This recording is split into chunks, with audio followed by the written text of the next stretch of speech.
कहानी है 84 लाख जीवों में मानव का शरीर कैसे श्रेष्ठ है ये बताते हैं। एक बार की बात है, एक कम 84 लाख पशु पक्षियों की मीटिंग बैठी थी जंगल। वहां पर मनुष्य भी पहुंच गया। मनुष्य की योनि 84 लाख से बाहर है ना। एक कम 84 लाख के जीव यहाँ वहां बैठे थे। आपस में मीटिंग चल रही थी, तो वहां पर मनुष्य पहुंच गया और मनुष्य जाके लगा अपनी तारीफ करने।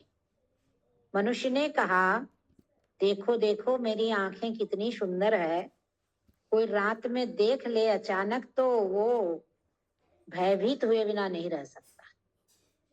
ये बात सुन के हरिण ने कहा, अरे मानव, तू अपनी आंखों का क्या अभिमान करता है?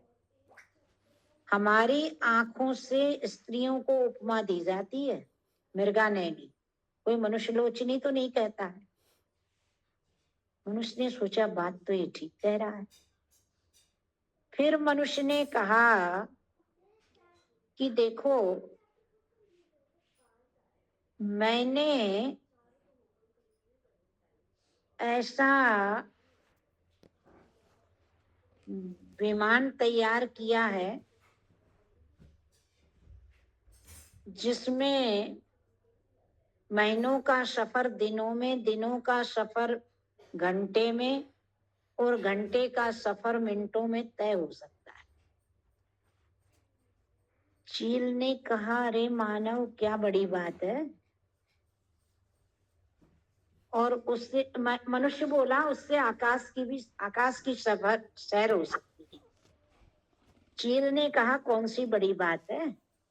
तुमने तो कितने पैसे खर्च किए, कितना समय लगाया, कितनी अपनी शक्ति का ह्रास किया, तब जाके इस मुकाम तक पहुंचे हो। और हम तो स्वतंत्र विचरते हैं आकाश में, कोई हमको रोक टोक नहीं है।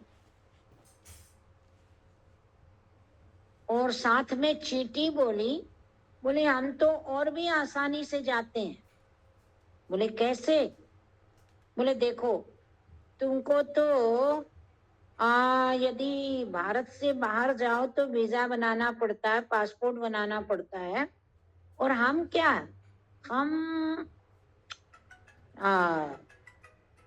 तुम्हारे जूतों के अंदर घुस के बिना ही पासपोर्ट और बिना वीजा के सारे विदेश की सैर करके आ जाते। मनुष्य ने सोचा मन में, बात तो ये ठीक कह रहा है, इसमें तो कोई दो राय नहीं है। फिर मनुष्य ने कहा कि भाई देखो, मैं जो है ना ऐसा काम कर सकता हूं जिसके द्वारा भगवान ने, तो मनुष्य ने जब इस प्रकार कहा तो आखिर मनुष्य हार जाता है। मन में सोचा ये तो बात ठीक है, सही। और वो मनुष्य वहां से लौट के आ जाता है।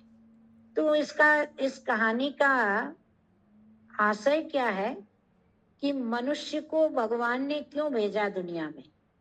मनुष्य को भगवान ने भेजा है कि अपना काम करते करते भी भगवान का भजन करने के लिए भेजा है। और ये काम मनुष्य ही कर सकता है 84 लाख में, और कहीं ये काम नहीं हो सकता। इस कहानी का यही आशय।